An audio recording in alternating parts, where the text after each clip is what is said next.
Defense is a major part of basketball, and not knowing how to play it correctly will definitely cost you games and lose more often. In this video, I'm gonna be going over some of the best tactics, tips, and tricks, things that I do that I feel make me a way better defender than most people in this game. A lot of people have been asking me to make a video like this because one, my build, this build right here, my mid-range slasher, I don't have any perimeter defense on it. Let me show you. I have a 56 perimeter defense, so I don't get pick dodger, I don't get clamps, I don't even get off-ball pest. But I'm telling you, I lock people up. I do have a high steal and a high block, but once again, I don't get those badges that quote-unquote help you on defense. So if you're new to the channel, don't forget to drop a like and subscribe. We're on this grind to 100,000 subs. Without further ado, let's get into this video. Alright, so the first thing I'm gonna go over, a lot of people think this matters, and it does to a certain point, but it's like the defensive settings. So first you actually gotta like back out to the main menu. And for the past 3 years, I haven't changed my settings at all. Where is it? Oh, it's controller settings. Is it right here? Okay, right here. Controller settings all the way at the bottom. I use 50-50. Some people be like, oh, put on 15-35. Bro, don't mess with this. 50-50 is perfect. You start messing with this, I feel like you start sliding a lot more, and it's harder to stay in front of people. When it's 50-50, this is what the game starts you out on. And this personally for me is just, it's the best. So yeah, that's my settings. Make sure you have who to guard on too. And now that we got the settings out the way, the first thing I'm gonna actually go over is how to bait people on defense. And the best way for me to teach y'all how to bait people starting off is gonna be through this My Team clip. I'm gonna show some part clips, but for now, look at this My Team clip. When you bait someone, you're pretty much just making them think that either he's open or someone else is open on his team when they're not, or forcing them to do something that they don't want to do and making sure that you're in control the whole time they're on offense. So for example, he has LeBron, Kareem Abdul-Jabbar, and Paul George on his team. What I'm gonna start doing, I'm gonna be forcing him to make the right reads, and if he doesn't make the right reads, then he's just gonna keep wasting the shot clock. So first off, I make him think that Kareem Abdul-Jabbar is open in the corner by making my center stand in the center of the court. So boom, he throws it, he's not open because I recovered. And so I'm gonna just keep doing that over and over and over again. He has the ball with Kareem in the corner. I'm sitting paint with Gerald Wallace. He thinks that LeBron's gonna be open.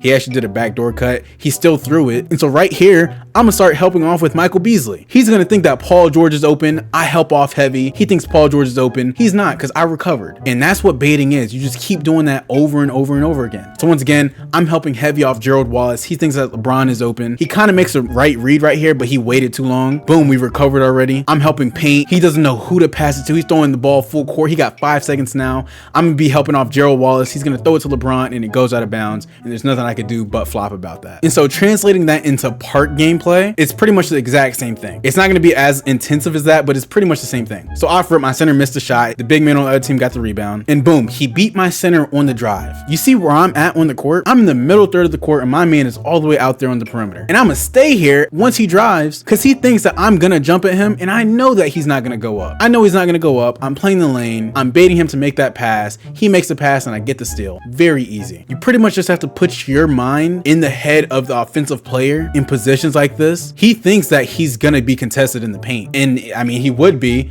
but I know that he thinks that and I get the steal. Easy. Another example of it, this is in stage. My man Mario is all the way on the other side of the court, and I'm not even in the middle third. I'm actually more in the like first third of the court. The offensive player with the ball, he thinks his man is wide open. He can just make that pass. It ain't gonna work. He makes the pass. I know that he's gonna make the pass and I make the right read. I get the steal. And this is actually my build with only silver interceptor. So I only have an 85 steal on this build. Another example of playing lanes, not really baiting people. It gave me a bad layup. I tried to go for, you know, a dunk. And right here, the center on the other team got the ball. He's gonna be looking for his guard, right? He's not gonna try to dribble the ball. I know that he's gonna be looking for that pass. So I'm gonna play it. And so you probably think that the best position is to be right here in between, you know, the guard and the ball. And being right here is a good position to get the steal, but passes in this game and in 2K23, they don't go very high. Like when someone passes the ball, they don't go very high. So knowing that, instead of actually being right here for the lane steal, I'm actually gonna be like right here. And I know that I'm still gonna get the steal. So he gets the rebound,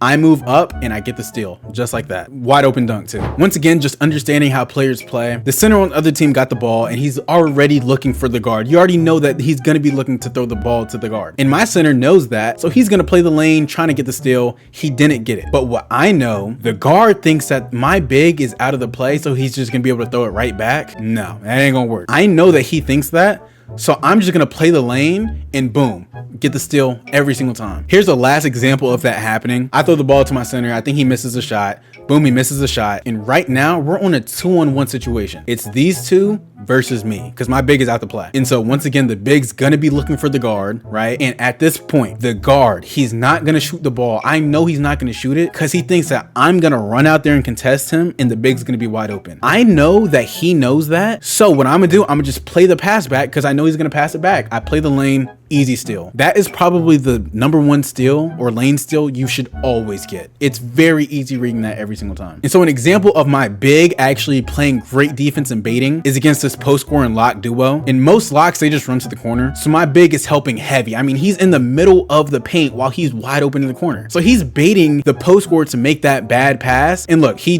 has a very low pass accuracy. So my big already ran out. He already made the, or he already recovered to the corner. And he's just gonna keep doing that. He does it again. He runs straight back down. And the post score thinks that he's just gonna run out again. No, he does a drop step on me. My center helps. We get the stop. He's on the floor, leads to a wide open 3. I don't know why I was just like Shaq, but you know it's green. My gameplay kind of skipped a little bit, but now I'm gonna be talking about how to get steals and when to reach, so that way you get as many on-ball steals as possible. And so here's another example of just knowing when to reach. So this dude, he's dribbling the ball, right? He does a snatch back into behind the back, and he's about to do another move, and I know he's about to do another move. So I reach, boom, and I get the steal. It's very broken when you understand that, because you get the steal almost every single time. Whether you have gold glove, silver glove, you'll get it pretty much every single time if you reach at the right time. I hate that my clips glitched out, but pretty much what I was saying was, as long as you reach before someone does an animation, whether it's a crossover, escape, whatever the move is, if you reach right before it's done, most of the time you'll get the steal. So next time you're playing the game and someone is about to do a move that you know they're gonna do, just press square. Don't flick your right stick down. Right stick ripper doesn't work anymore. You don't gotta pray to get the steal. Just reach as soon as they're about to do some move. And on-ball steals aren't just the only steals that you should be getting. You should also get blitz steals or bump steals, which looks similar to something like this. So I'm playing a post score. He got the rebound, and I'm gonna meet him at a position where I know I'm in front of him, and if I reach even facing the wrong way, I'll get the steal. So this is what it looks like. Boom, I reached and I got the steal. That's a bump steal. And I mean, getting them's very easy. Most people already know how to get these type of steals. You just have to make sure that you beat the person to where they're trying to run to and you reach. So boom, you get the steal